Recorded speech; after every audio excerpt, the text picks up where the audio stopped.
लक़द कान लकुम फ़ी रसूलिल्लाहि उस्वतुन हसना, यकीनन रसूलुल्लाह सल्लल्लाहु अलैहि वसल्लम की ज़िंदगी, रसूलुल्लाह सल्लल्लाहु अलैहि वसल्लम की सीरत, रसूलुल्लाह सल्लल्लाहु अलैहि वसल्लम की सुन्नत एक बेहतरीन नमूना है, उस्वा-ए हसना है, एक आइडियल किरदार है।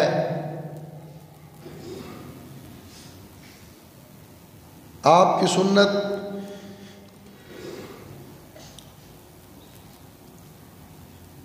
उसी तरह मकाम, दर्जा, मर्तबा रखती है जिस तरह आपकी ज़ात एक आला मुकाम और आला दर्जा रखती है। वैसे तो सुन्नत का मानी तरीका है,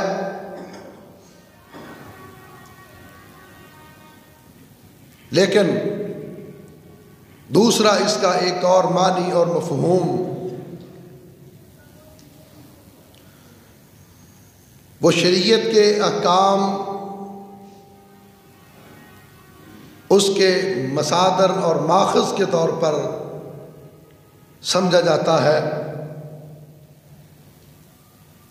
शरीयत इस्लामी के अंदर जो अहकामात हैं, जो तालीमात हैं, उनका माखज़ और उनका जो मस्दर है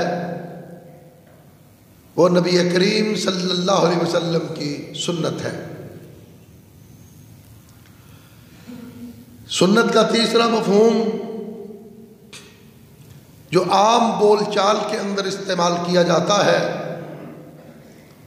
2 रकत सुन्नत पढ़ ली, 4 रकत सुन्नत पढ़ ली,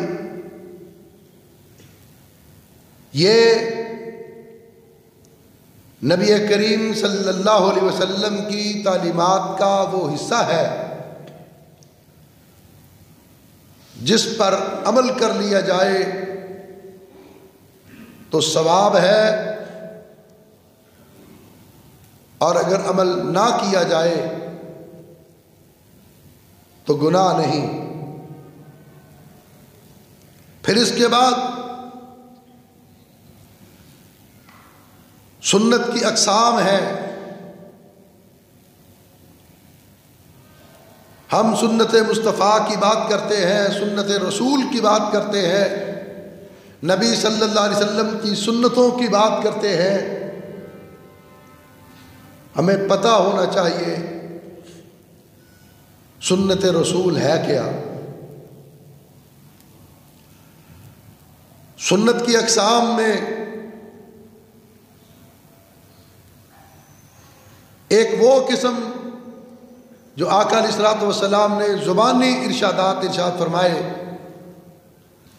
आपके ज़ुबानी इरशादात हैं। आपने जो इरशाद फरमाया, जैसे हदीस के अंदर इरशाद फरमाया, इन्नमल आमालु बिन्नियात,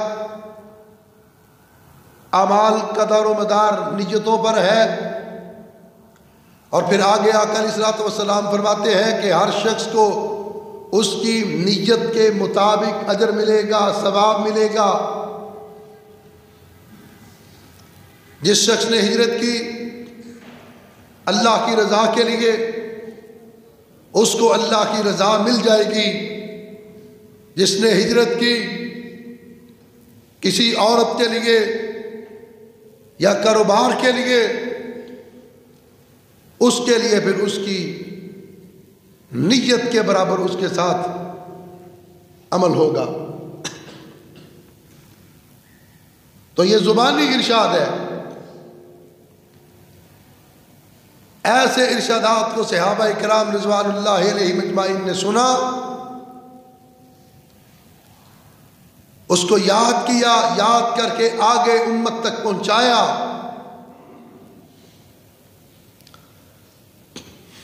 और दूसरी सुन्नत की किस्म फेली सुन्नत है। फेल के एतबार से जो नबी सल्लल्लाहु अलैहि वसल्लम ने करके दिखाया। आप सल्लल्लाहु अलैहि वसल्लम सोते कैसे थे वो आपकी सुन्नत है। बैतुल खला में कैसे जाते थे वो आपकी सुन्नत है। बैतुल खला से किस तरह वापस आते, जाते वक्त कौन सा पाँव दाखिल करते, निकलते वक्त कौन सा पाँव दाखिल करते, आका अलैहिस्सलातु वस्सलाम किस तरह खाना खाते, किस हाथ के साथ खाना खाते, किस पहलू पे सोते, किस तरह मुस्कुराते, ये सारी सुन्नतें फेल ही सुन्नत है। फेल के एतबार से, अमल के एतबार से। आका अलैहिस्सलातु वस्सलाम ने नमाज पढ़ी, सीने पे हाथ बांधे, ये आपकी सुन्नत। रकू जाते वक्त रफुल यदैन किया, आपकी सुन्नत। रकू से उठते हुए रफुल यदैन किया, ये आपकी सुन्नत। आका अलैहिस्सलातु वस्सलाम के हर अमल को जो आपने करके दिखाया वो अमली सुन्नत है। और फिर सुन्नत की तीसरी किस्म जिसे सुन्नत तकरीरी कहा जाता है कि आप आका अलैहिस्सलातु वस्सलाम के सामने कोई काम हुआ और नबी करीम सल्लल्लाहु अलैहि वसल्लम ने उस पर खामोशी इख्तियार फरमाई। आपका खामोश रहना भी सुन्नत बन गया। आपका किसी अमल पर खामोश रहना भी शरीयत बन गया। आपका किसी अमल पर खामोश रहना शरीयत का माखज़ बन गया। आपका किसी अमल पर खामोश रहना शरीयत के लिए एक मस्दर बन गया। मिसाल के तौर पर सहाबा इकराम रिज़वानुल्लाहि अलैहिम अजमाइन की एक जमात सफ़र पे जाती है। रास्ते में नमाज का वक्त हुआ,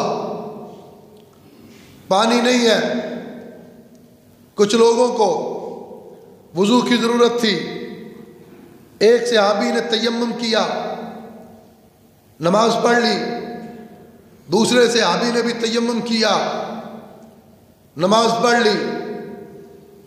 थोड़ा सा सफ़र आगे किया, आगे पानी मिला।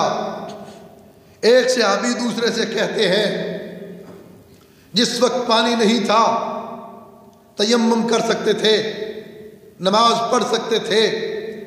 अब नमाज के वक्त के दौरान पानी मिल गया है, लिहाजा वुज़ू करके दोबारा नमाज पढ़ी जाए, दोबारा नमाज को दोहराया जाए। पहला सहाबी कहता है कि मेरे आका जनाब मोहम्मद रसूलुल्लाह सल्लल्लाहु अलैहि वसल्लम ने इरशाद फरमाया पानी ना मिले तो तयम्मुम करके नमाज पढ़ लिया करो। मैंने तयम्मुम किया, मैंने नमाज पढ़ ली, अब मैं नहीं दोहराऊंगा। एक सहाबी ने नमाज नहीं दोहराई, दूसरे सहाबी ने पानी मिलने पर नमाज दोहरा ली। सफ़र ख़त्म हुआ, वापस मदीना पहुँचे, बारगाह नबुव्वत में हाज़िरी हुई। वाक़या बयान करते हैं, सहाबी कहते हैं कि अल्लाह के रसूल, एक सहाबी ने इसने इस तरह किया, दूसरे ने इस तरह किया। अब जिसने तयम्मुम करके नमाज पढ़ी, नमाज को दोहराया नहीं, उसके बारे में प्यारे नबी सल्लल्लाहु अलैहि वसल्लम इरशाद फरमाते हैं असबतु सुन्ना, तुमने सुन्नत के मुताबिक अमल किया, सुन्नत का अजर मिलेगा, सुन्नत का सवाब मिलेगा।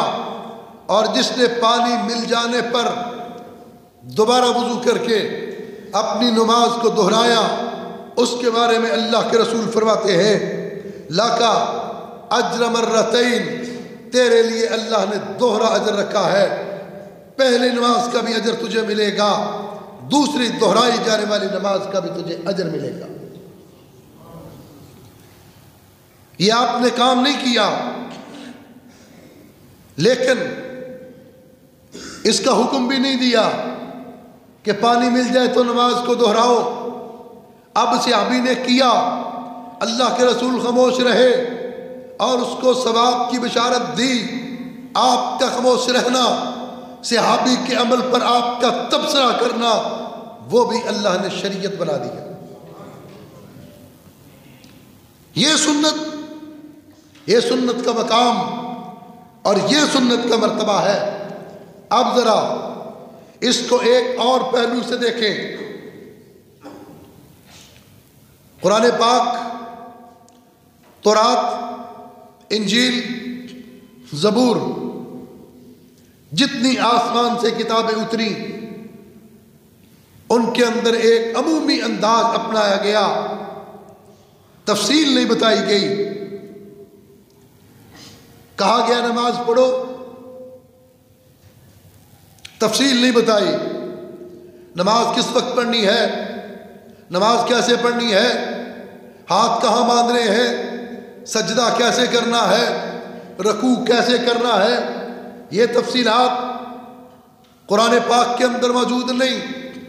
अगर ये सारी तफसीलात कुरान पाक के अंदर मौजूद होती तो आज ये कुरान जो हमारे हाथ में है, हमारे पास मौजूद है, इस तरह की 100 जिल्दें शायद के कुरान की होती।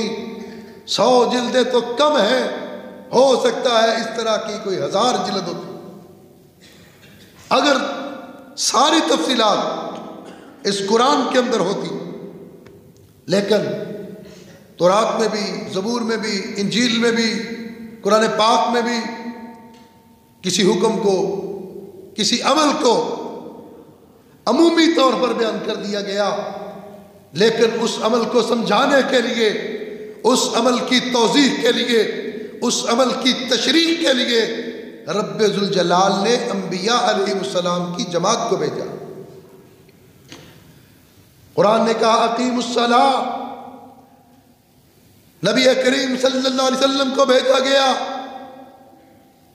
आप पढ़ के बताइए नमाज कैसे अदा करनी है, सजदे में क्या पढ़ना है, रकू में क्या पढ़ना है, तशहुद में क्या पढ़ना है। ये करने के लिए, ये कुरान सिखाने के लिए, कुरान के अहकामात पर अमल बताने के लिए अल्लाह ने अपने नबी सल्लल्लाहु अलैहि वसल्लम को भेजा। तौरात के अहकामात के लिए मूसा अलैहिस्सलाम को भेजा। ईसा अलैहिस्सलाम के अमाल के अंदर जो अहकामात हैं उनको सिखाने के लिए, इंजील के अहकामात को सिखाने के लिए ईसा अलैहिस्सलाम को भेजा, दाऊद अलैहिस्सलाम को भेजा। लेकिन सारे अंबिया जितने भी साबका थे, उनकी किताबों को बुला दिया गया, वो किताबें भी महफूज नहीं। इसी तरह उन अंबिया अलैहिमुस्सलाम की सुन्नतों को भी बुला दिया गया।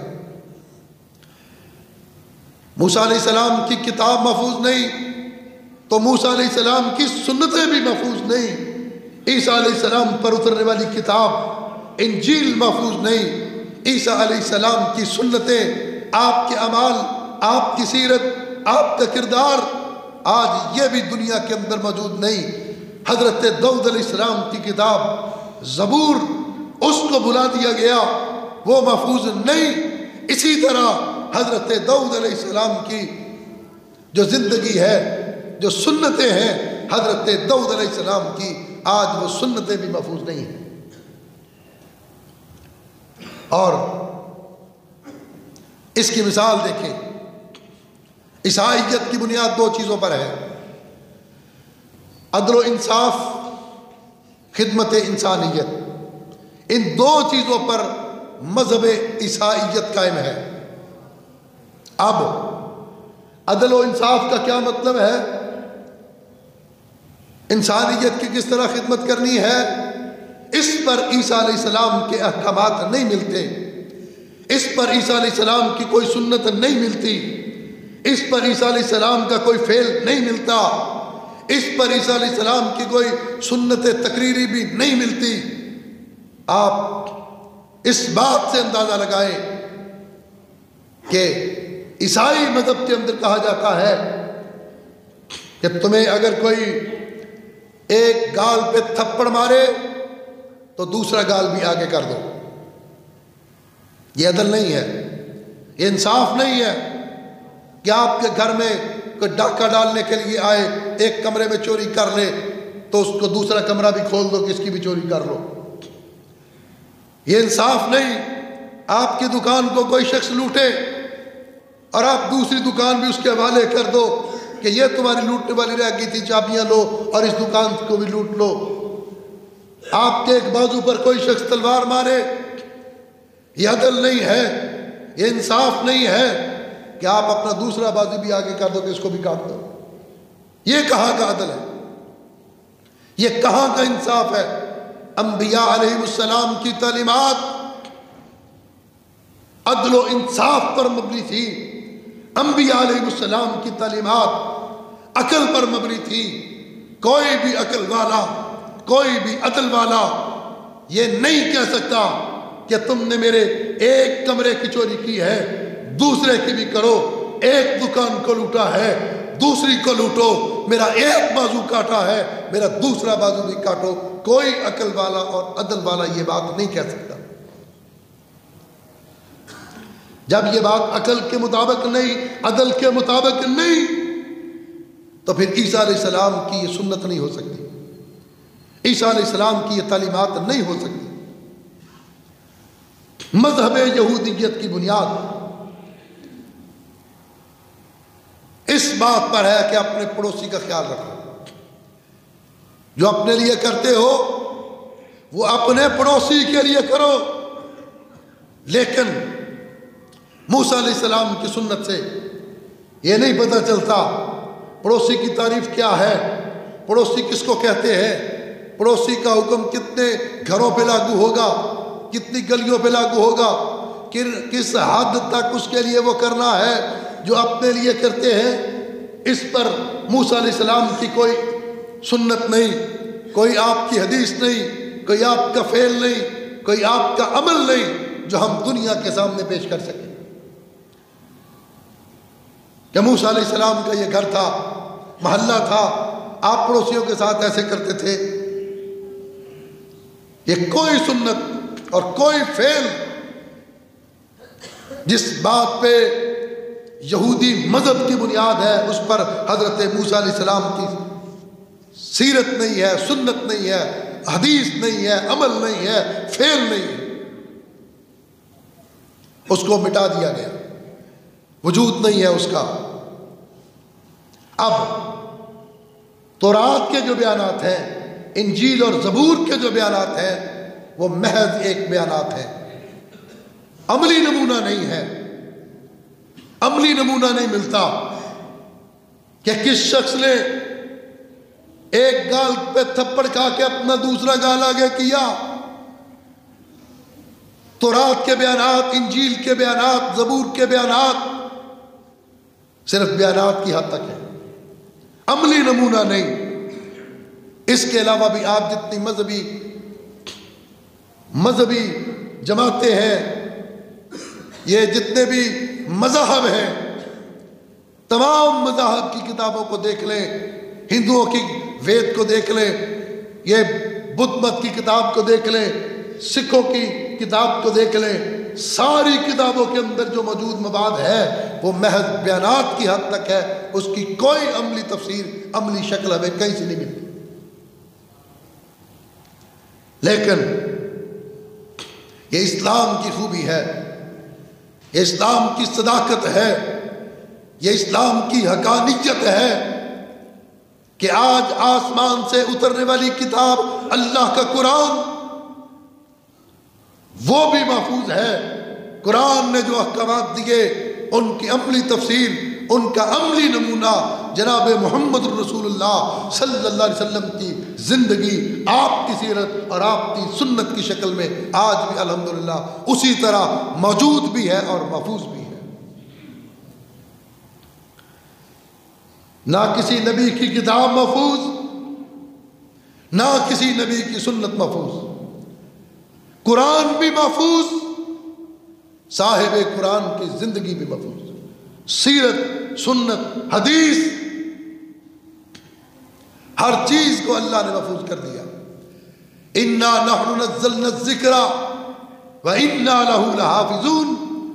आवाज आती है अर्श से, इस जिक्र को नाज़िल करने वाले भी हम हैं और इस जिक्र की हिफाजत करने वाले भी हम हैं। जिक्र किसको कहा जाता है? जिक्र समझाने वाली बात को कहा जाता है, मानी और मफहूम को कहा जाता है। अगर आपके पास सिरानी जुबान में खाता है, अबरानी जुबान में खाता है, आपको पता ही नहीं है कि इसके अंदर क्या लिखा है, जब तक उसके साथ कोई समझाने वाला नहीं, कोई समझाने वाला, कोई तर्जमे वाला आपके पास मौजूद है, तो फिर तो उस खत का पता भी चल गया, खत की अहमियत भी हो गई। लेकिन इस ऐसी जुबान के अंदर आपके पास खत आए जिस जुबान को आप नहीं जानते, जिस जुबान को आप नहीं समझते, जो जुबान का तर्जमा नहीं कर सकते, उस खत का क्या फायदा? कुरान ने कहा इन्ना नहनु नज़्ज़लना ज़िक्रा व इन्ना लहू लहाफ़िज़ून। हमने इसको नाज़िल किया, हम ही इसकी हिफाजत के जिम्मेदार है। यहां कुरान का लफ्ज नहीं बोला, जिक्र का लफ्ज बोला, इसलिए कि कुरान भी महफूज है और कुरान की जो तशरीह और जो तफसीर और जो तौज़ीह है वो भी महफूज है। इसलिए अल्लाह ने यहां पर जिक्र का लफ्ज बोला। और फिर कुरान पाक की हिफाजत के लिए जो इक़दाम किए गए, कुरान पाक की हिफाजत के लिए जिन चीज़ों का ख्याल रखा गया, वो किसी और किताब की हिफाजत के लिए ऐसा नहीं किया गया। पहले नंबर पर क्या किया गया कि कुरान का मतन महफूज है, कुरान की इबारत महफूज है। जो मतन हम पढ़ते हैं अलिफ लाम मीम ज़ालिकल किताबु ला रैब फीह हुदल लिल मुत्तकीन, ये महफूज है, इसके अंदर कोई तब्दीली नहीं, इसके अंदर कोई कमी नहीं, इसके अंदर कोई ज्यादती नहीं। जिस तरह कुरान पाक का मतन नाजिल हुआ, आज उसी तरह इस दुनिया के अंदर मतन मौजूद है और ये दुनिया के हर खित्ते के अंदर वही मतन है जो मदीना पाक में नाजिल हुआ। कुरान के मतन के अंदर ना तब्दीली हुई, ना हो रही और ना क़यामत तक इसके मतन के अंदर तब्दीली हो सकती है। फिर दूसरी बात, कुरान पाक का मतन भी महफूज है और उसके मानी और मफहूम भी महफूज है। कुरान के किसी लफ्ज का मानी जो 1400 साल पहले था, कुरान के उसी लफ्ज का मानी 1000 साल पहले भी वही था। कुरान के जिस लफ्ज का मानी जो 1000 साल पहले था, 500 साल पहले भी वही मानी और मफहूम था। कुरान के मतन का जो मानी और मफहूम 500 साल पहले मफहूम मौजूद था, आज भी दुनिया के अंदर कुरान पाक के मतन के किसी सिपारे, किसी सूरत, किसी भी एक लफ्ज का वही मानी और मफहूम पूरी दुनिया के अंदर मौजूद है। कुरान पाक के मतन की हिफाजत की गई। दूसरे नंबर पर कुरान पाक के जो मतन का मानी और मफहूम है उसकी हिफाजत की गई। और फिर तीसरे नंबर पर कुरान जिस जुबान में नाजिल किया गया उस जुबान की भी हिफाजत की गई। आज हम जो उर्दू बोलते हैं, 300 साल पहले ये उर्दू नहीं थी, 400 साल पहले ये उर्दू नहीं थी। आज से 300 साल के बाद ये उर्दू नहीं होगी, ये अल्फाज नहीं होंगे, ये मफहूम नहीं होंगे। हर 300 साल 400 साल के बाद जुबान बदल जाती है, अल्फाज बदल जाते हैं, उसका मानी और मफहूम बदल जाता है। लेकिन अरबी जुबान जो आमिना के लाल सल्लल्लाहु अलैहि वसल्लम की विलादत से 350 साल पहले शुरू हुई, अरबी जुबान जो 350 साल पहले आका अलैहिस्सलातु वस्सलाम की जिसकी इब्तिदा हुई, आका अलैहिस्सलातु वस्सलाम की ज़िंदगी में भी वही अरबी जुबान थी। आपके बाद सहाबा इकराम के दौर में भी वही अरबी जुबान थी, खिलाफत राशिदा के दौर में भी, उम्वी दौर में भी, अब्बासी दौर में भी। आज पूरी दुनिया के अंदर वो जुबान महफूज है जिस जुबान के अंदर अल्लाह ने अपने कुरान को नाज़िल किया था। वो जुबान नहीं बदली, उस जुबान के अल्फाज नहीं बदले, उस जुबान का मानी नहीं बदला, उस जुबान का मफहूम नहीं बदला। आज से 100-200 साल पहले ये शेक्सपियर गुजरा है, अंग्रेजी लिटरेचर का बहुत बड़ा वो स्कॉलर शेक्सपियर। उसकी इंग्लिश आज की इंग्लिश में 70% मुख्तलिफ है।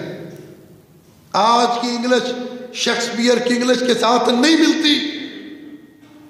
आज से 100 साल पहले NICE एक लफ्ज बोला जाता था जो गाली के तौर पर इस्तेमाल होता, आज यही इंग्लिश का लफ्ज अच्छाई के लिए इस्तेमाल होता है, उम्दगी के लिए इस्तेमाल होता है। लेकिन कुरान की यह खूबी है कि अल्लाह ने कुरान के पहले नंबर पर मतन को महफूज किया, दूसरे नंबर पर इसके मानी और मफहूम को महफूज किया, तीसरे नंबर पर भी अल्लाह ने जिस जुबान में कुरान उतरा अल्लाह ने उस जुबान को महफूज किया, और फिर चौथे नंबर पर कुरान की हिफाजत जो की उस पर अमल के जरिए अल्लाह ने उसको अमल के जरिए महफूज कर दिया। जो तामुल है कुरान पर अमल, सुन्नत पर अमल, हदीस पर अमल, अमल के जरिए हिफाजत की गई। अल्लाह का कुरान कहता है क़ीमुस्सलाह, नमाज कायम करो, और आका अलैहिस्सलातु वस्सलाम क्या फरमाते हैं, सल्लू कमा रअयतुमूनी उसल्ली, नमाज उस तरह पढ़ो जिस तरह मुझे पढ़ते हुए देखा। आज अरबों मुसलमान, करोड़ों मुसलमान दुनिया के अंदर नमाज पढ़ते हैं, उसी तरह नमाज पढ़ी जाती है जिस तरह नमाज अल्लाह के रसूल ने पढ़ी, उन्हीं औकात में नमाज पढ़ी जाती है जिन औकात में आमीना के लाल ने नमाज पढ़ के दिखाई। अमल के जरिए कुरान को महफूज किया, अमल के जरिए सुन्नत को महफूज किया, और आज इसकी मिसाल दुनिया का कोई मजहब नहीं दे सकता। फिर पांचवें नंबर पर जिस माहौल में कुरान उतरता था, जिस माहौल में अल्लाह के रसूल कुरान की तफसीर करते, कुरान की तौज़ीह करते, कुरान की तशरीह करते, उस माहौल को भी महफूज किया गया। आका अलैहिस्सलातु वस्सलाम इरशाद फरमा रहे हैं, दोनों हाथों की उंगलियां एक दूसरे में डाली हुई, फरमाया जब इंसान बुराई करता है, चोरी करता है, जिना करता है, तो ईमान उसके दिल से ऐसे निकल जाता है जिस तरह ये एक हाथ की उंगलियां दूसरे से निकल गई। और जब इंसान नेकी करता है तो दोनों हाथ की उंगलियां जिस तरह एक दूसरे के हाथ में जाती हैं, इसी तरह ईमान बंदे के दिल में दाखिल होता है। जिस तरह अल्लाह के रसूल ने ये इरशाद फरमाया, ये हदीस बयान फरमाई, उस वक्त से लेकर आज तक हर मदरसे के अंदर हदीस पढ़ाने वाला उस्ताद इसी तरह हदीस पढ़ाता है, इसी तरह बयान करता है, इसी तरह नकल करता है, इसी तरह अपने हाथों की उंगलियों को दाखिल करके दिखाता है। जिस तरह अल्लाह के रसूल ने किया, इसी तरह अपने हाथों की उंगलियों को निकाल के दिखाता है जिस तरह अल्लाह के रसूल ने निकाल के दिखाई। ये वो माहौल है, ये वो मंजर कशी है, ये वो नक्शा कशी है जिसकी भी हिफाजत अल्लाह ने की, और इस हिफाजत के जरिए अल्लाह ने कुरान को भी महफूज किया और फिर सुन्नत को भी महफूज किया। जब इंसान उस माहौल की बात करता है, वो मंजर बयान करता है, हदीस बयान करते हुए वो नक्शा कशी इख्तियार करता है, तो उसके सामने वो मंजर आ जाता है, वो मस्जिद नबवी आ जाती है, वो मदीना तैयबा का बाजार और गलियां आ जाते हैं, अल्लाह के रसूल का हुजरा मुबारक आ जाता है, अल्लाह के रसूल ऐसे बैठे होंगे, सहाबा आपके सामने होंगे, इस तरह अल्लाह के रसूल ने किया होगा, इस तरह अल्लाह के रसूल ने फरमाया होगा। इंसान, एक मुसलमान अपने तसव्वुर में वो सीख रहा होता है जो अल्लाह के रसूल ने सहाबा को बयान किया, तसव्वुर में वो उसी तरह सहाबा से, ताबईन से, तबा ताबईन से, हदीस बयान करने वालों से सीख रहा होता है जिस तरह सहाबा इकराम ने अल्लाह के रसूल से सीखा। कोई दुनिया का मजहब और ऐसी मिसाल बयान नहीं कर सकता। फिर इसकी हिफाजत का जो अगला है, कुरान की हिफाजत का जिम्मा वो सीरत की हिफाजत से किया, सीरत को महफूज करके किया। सीरत को महफूज किया गया? इसलिए कि सीरत तशरीह है कुरान की, सीरत रसूल जो है वो तोज़ी है कुरान की, ज़िंदगी रसूल सल्लल्लाहु अलैहि वसल्लम की जो है वो तफसीर है, अमली नमूना है कुरान की आयात का, कुरान की सूरह और कुरान के अहकामात का। अमली नमूना, अमली तफसीर। और फिर जरा गौर कीजिए कि इंसान के हाशिया ख्यालात के अंदर भी वो इम्कानात नहीं थे जो अल्लाह ने कुरान और सीरत की हिफाजत के लिए इक़दामात उठाए। उन इक़दामात के बारे में किसी इंसान की अकल सोच ही नहीं सकती थी। कोई इंसान ऐसे इम्कान के बारे में गौर ही नहीं कर सकता था जो अल्लाह ने पहले से करके दुनिया को दिखा दिए। वो क्या था? इल्मुल अंसाब। अरब के अंदर अंसाब का इल्म एक फन समझा जाता। खानदानों का इल्म, बरादरियों का इल्म, कबीलों का इल्म, इसका बाप कौन, इसका चचा कौन, इसका मामू कौन, इसकी फूफी कौन, इसकी खाला कौन, इसका दामाद कौन, इसका ससुर कौन, ये कबीला कहाँ से चला, कबीला कहाँ से आया, इस कबीले की हरकत क्या, इस कबीले के रवाज क्या, इस कबीले का तमद्दुन क्या, इस कबीले की सकाफत क्या। ये एक बाकायदा फन था अरब के अंदर जो अल्लाह के रसूल सल्लल्लाहु अलैहि वसल्लम की आमद से पहले मौजूद था। अभी आका अलैहिस्सलातु वस्सलाम दुनिया में तशरीफ नहीं लाए, ये इल्म मौजूद था। फिर आका अलैहिस्सलातु वस्सलाम ने 40 साल मक्का के अंदर गुजारे। उन 40 साल दौर के अंदर इस इल्म पर किताबें लिखी गई, इस इल्म पर बयान हुए, इस इल्म पर तबसरे हुए। किसी के वहमो गुमान में भी नहीं था कि अब्दुल्ला के लख्ते जिगर के सर पे नबुव्वत के ताज को सजाया जाएगा। लेकिन इसके बावजूद भी ये नस्ब का इल्म पूरे अरब के अंदर जाना जाता था, इसको पढ़ा जाता था और इसको सीखा जाता था। इसका एहतमाम क्यों किया? अल्लाह ने इसका एहतमाम किया, इस इल्म का, इस फन का अल्लाह ने एहतमाम किया। इसलिए किया कि ये जो जितना भी इल्मुल अंसाब है, नसब का इल्म, आका अलैहिस्सलातु वस्सलाम की विलादत से पहले का हो, आका अलैहिस्सलातु वस्सलाम की विलादत से बाद का हो, सारे का सारा ये इल्म नबी सल्लल्लाहु अलैहि वसल्लम की ज़ात पे मरकूज करता है। उस इल्म का मरकज और महवर आमिना के लाल सल्लल्लाहु अलैहि वसल्लम की ज़ात मुबारका है। आप समझे, एक नुक्ता लगा दिया गया दीवार पर, 500 वाट का बल्ब उस नुक्ते पर मरकूज कर दिया गया। अब वो नुक्ता चमक रहा है, दमक रहा है। उस 500 वाट के बल्ब की वजह से, इस इल्म अंसाब की वजह से सीरत रसूल का गोशा गोशा चमका। इस इल्म की वजह से सुन्नत मुस्तफ़ा, सीरत मुस्तफ़ा का एक एक पहलू उजागर होकर के दुनिया के सामने आया। और फिर आप देखें आका अलैहिस्सलातु वस्सलाम के 35 और 40 पुश्तों तक, नस्लों तक, जद्द अमजद जनाब अदनान तक आपका सिलसिला जो है वो महफूज है, उमूर महफूज हैं। उनके तमाम बुनियादी अवामल जो है वो काम जो है वो सारे के सारे महफूज हैं। अल्लाह के रसूल सल्लल्लाहु अलैहि वसल्लम की 35 से 40 पुश्तों तक, नस्लों तक तमाम बुनियादी उमूर अल्लाह ने महफूज कर दिए। और फिर आका अलैहिस्सलातु वस्सलाम की दादियाँ भी महफूज, आपकी नानियाँ भी महफूज, आपकी फुफियाँ भी महफूज, और इल्म अंसाब की किताबों के अंदर ये सारा कुछ मौजूद है। अगर आज आपसे कोई पूछे आपकी दादी का नाम क्या है, आप बता देंगे। कोई पूछे आपकी दादी की दादी का नाम क्या है, शायद कोई 10 शख्स बताएं। अगर पूछा जाए उसकी दादी का नाम क्या है, कोई नहीं बता सकेगा। मुझसे कोई पूछे मैं नहीं बता सकूंगा। लेकिन ये मेरे रसूल का मौजज़ा है, अल्लाह के रसूल सल्लल्लाहु अलैहि वसल्लम की ये अज़मत है, आपकी सुन्नत की अहमियत है, आपकी सीरत का ये अजीम पहलू है। अल्लाह के रसूल की 35 से 30 तक की जो आपकी दादियाँ हैं, आपकी नानियाँ हैं, सबका सिलसिला नसब मौजूद है, सबके नाम मौजूद है, सबके कबीले मौजूद है। सारी की सारी इन नानियों और दादियों की खिदमत किताबों के अंदर आज भी मौजूद और महफूज है। आपकी दादियां भी मौजूद, आपकी वो 30 नस्लों तक, 25 30 35 35 नस्लों तक पीछे तक आपकी दादियां, आपकी नानियां, अल्लाह ने उनको भी महफूज कर दिया। आका अलैहिस्सलाम, ये तो इल्म इंसाफ की बात है। आप अंदाजा कीजिए इम्कानात, वो इक़्तिदारात जो अल्लाह ने किए, वो एक इंसान सोच ही नहीं सकता।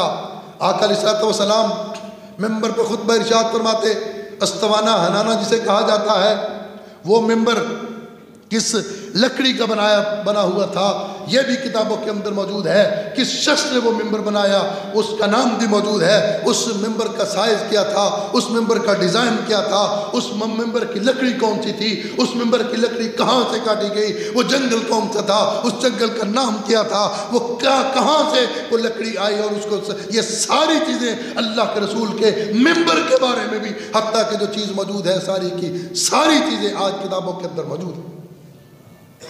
आका अलैहिस्सलाम जूता कैसा पहनते थे, आपके जूते की शक्ल कैसी होती थी, आपके जूता मुबारक किस चीज़ से बनता था, आपके जूते मुबारक को कौन बनाता था, आपके जूते मुबारक टूट जाता उसको मुरम्मत कैसे किया जाता, उसको मुरम्मत कौन करता। मैं कुर्बान जाऊँ अपने आका की अज़मत पर, रिफ़त पर, शान पर, मेरे नबी के जूते की भी एक एक चीज़ अल्लाह ने महफूज करके दुनिया के सामने रखी। आपकी ज़ात तो बड़ी आला, आपकी शान तो बड़े बहुत बुलंद है। मैं तो हुजूर के जूते की बात करता हूँ। जूता किस चीज़ से बनता था ये भी महफूज, हर चीज़। और जूते पर किताबें लिखी गई हैं, सिर्फ नबी सल्लल्लाहु अलैहि वसल्लम के जूते पर दर्जनों किताबें आका के जूते पर लिखी गई। आप जरा गौर करें, मैं जो ये बात बता रहा हूँ कि अल्लाह ने इसकी हिफाजत किस तरह की, फिर अल्लाह ने जो हुजूर की सीरत के मुतल्लिक़ उलूम थे अल्लाह ने उनको भी महफूज कर दिया। और फिर जिन सहाबा ने आका अलैहिस्सलाम की सीरत को बयान किया, अल्लाह ने उन सहाबा की ज़िंदगियों को महफूज कर दिया, उनके नामों को महफूज कर दिया। और जिन सहाबा ने हुजूर की करवट को बयान किया, किसी सहाबी ने हुजूर के एक लम्हे को बयान किया, किसी सहाबी ने हुजूर के कदम को बयान किया, किसी सहाबी ने हुजूर की एक मुस्कुराहट को बयान किया, किसी सहाबी ने हुजूर के एक आंसू को बयान किया। अल्लाह ने उस सहाबी के खानदान को महफूज कर दिया, खानदान को महफूज नहीं किया। जिस तरह नबी सल्लल्लाहु अलैहि वसल्लम के खानदान को 25 और 30 पुश्तों तक महफूज किया, इसी तरह अल्लाह ने आका अलैहिस्सलाम के, आपके अहवाल के, आपकी हरकत को बयान करने वाले सहाबा की नस्लों को भी 25 30 नस्लों तक महफूज कर दिया। और फिर 10वें नंबर पर क्या किया, सहाबा के हालात बयान किए। 15,000 सहाबा है जिन्होंने हुजूर की हदीस को बयान किया, 15,000 सहाबा। और आका अलैहिस्सलाम की अहादीस कितनी है, 40,000 के करीब, 40,000 के करीब अहादीस है जो आका अलैहिस्सलाम की बयान हुई, आपकी अमल बयान हुए, आपके इरशादात बयान हुए, आपकी खामोशी बयान हुई। 40,000 अहादीस। मैं वो अहादीस बयान कर रहा हूँ जो दूसरी हदीस के साथ टकराती नहीं है, हदीस मकरन नहीं, जो एक मरतबा आई, दूसरे रावी से आई हो, दूसरी किताब में आई हो, वो अलग बात है। इस तरह की जाए तो उनकी तादाद लाखों में जाती है। वो 15,000 सहाबा के जिंदगियां महफूज करने वाले कितने लोग हैं, 6 लाख। 6 लाख अस्मा और रिजाल के लोग, 6 लाख हदीस के रावी, 6 लाख हदीस को बयान करने वाले। अल्लाह ने 6 लाख के 6 लाख लोगों की जिंदगियों को महफूज कर दिया। आज कुतुब के अंदर 6 लाख का नाम महफूज है, वल्दियत महफूज है, असातिज़ा महफूज है, ज़ुहद महफूज है, तक़वा महफूज है, इल्म महफूज है, किताबें महफूज है, असातिज़ा महफूज है, उनकी जिंदगियां महफूज है। और उनके शागिर्द भी अल्लाह ने 6 लाख के 6 लाख के महफूज कर दिए। ये इस तरह क्यों हो रहा है, जरा गौर करना। हजरत ईसा अलैहिस्सलाम 33 साल इस दुनिया में रहे। 33 साल जिंदगी में हजरत ईसा अलैहिस्सलाम की 115 मरतबा उन पर वही नाजिल हुई। जिब्रील अमीन 115 मरतबा हजरत ईसा अलैहिस्सलाम पर नाजिल हुए। हजरत मूसा अलैहिस्सलाम की ज़िंदगी थी 120 साल। 120 साल की ज़िंदगी में 400 मरतबा उन पर वही नाजिल हुई। 400 मरतबा जिब्रील अमीन आए। हजरत इदरीस अलैहिस्सलाम की उम्र थी 33 साल। इन 33 सालों में 4 मरतबा जिब्रील अमीन उन पर वही लेकर के आए। हजरत इब्राहीम अलैहिस्सलाम की ज़िंदगी थी 882 साल। इन 882 सालों में जिब्रील अमीन उन पर उतरते हैं 113 मरतबा। 113 मरतबा वही नाजिल हुई। हजरत इब्राहीम अलैहिस्सलाम पर हजरत नूह अलैहिस्सलाम की उम्र थी 1780 साल। 450 साल की उम्र में हजरत नूह अलैहिस्सलाम को नबुव्वत का ऐलान किया जाता है। 450 साल के बाद 950 साल हजरत नूह अलैहिस्सलाम तबलीग करते हैं। उसके बाद तूफान आता है। तूफान नूह के बाद 350 साल हजरत नूह अलैहिस्सलाम जिंदा रहते हैं। 1780 सालों में हजरत नूह अलैहिस्सलाम पर वही नाजिल होती है। 50 मरतबा जिब्रील अमीन उतरते हैं। 50 मरतबा हजरत आदम अलैहिस्सलाम की उम्र मुबारक थी 936 साल। इन 936 सालों में जिब्रील अमीन उन पर नाजिल हुए।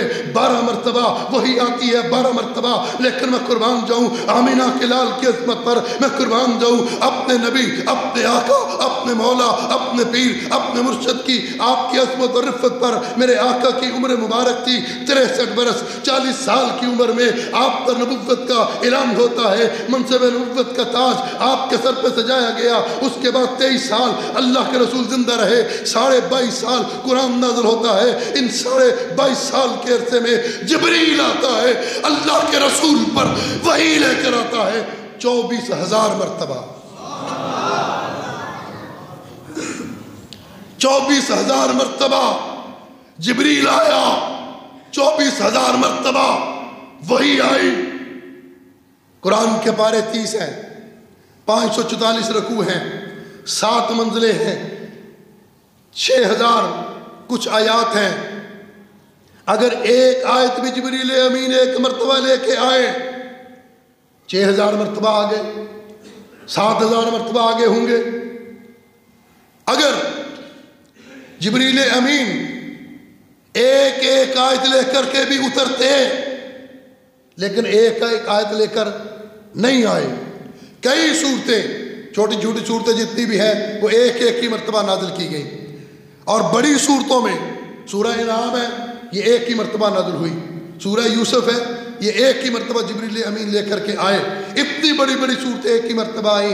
इसका मतलब है जिब्रील अमीन जो कुरान लेकर के आए, कुरान की वही और कुरान के सिलसिले में जो आए वो 400 से लेकर 500 मरतबा आए होंगे। लेकिन बाकी 24,000 मरतबा, 23,500 मरतबा जिब्रील अमीन आ रहे हैं। जिब्रील अमीन जा रहे हैं, मक्के के अंदर भी आ रहे हैं, मदीने के अंदर भी आ रहे हैं, सफ़र में भी आ रहे हैं, हज़र में भी आ रहे हैं। मैं सवाल करता हूँ दुनिया के दानिशवरों से, मैं सवाल करता हूँ अपने पैगंबर की तौहीन करने वालों से, मुझे बताओ 23,500 मरतबा जिब्रील क्या लेकर के आए? अगर तुम्हें नहीं पता मैं बताता हूँ। 23,500 मरतबा जिब्रील अमीन सुन्नत मुस्तफ़ा लेकर के नाज़िल हुए।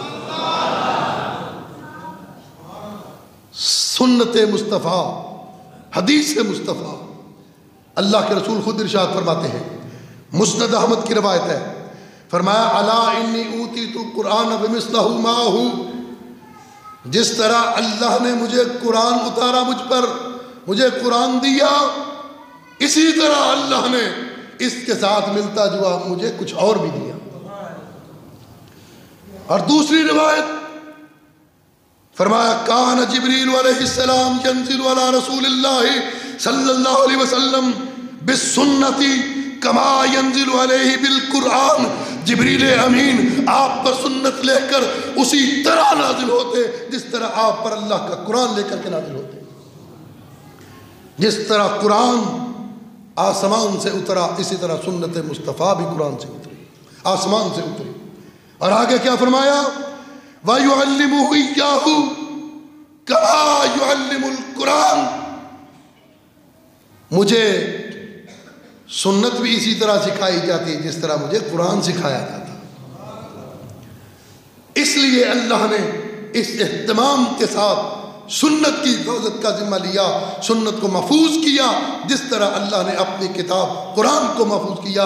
आज ज़रूरत इस बात की है कि हम कुरान को थामें, सुन्नत को थामें। अल्लाह के रसूल ने अपने आखिरी वक्त में इरशाद फरमाया था, मैं तुम्हारे दरमियान दो चीज़ें छोड़ के जा रहा हूँ, जब तक तुम इसके साथ चिमटे रहोगे गुमराह नहीं होंगे। वो दो चीज़ें क्या हैं? एक अल्लाह का कुरान है और दूसरा मदीने वाले मुस्तफ़ा सल्लल्लाहु अलैहि वसल्लम का फरमान है। अल्लाह अमल की तौफीक अता फरमाए। व आखिर दावाना अल्हम्दुलिल्लाहि रब्बिल आलमीन।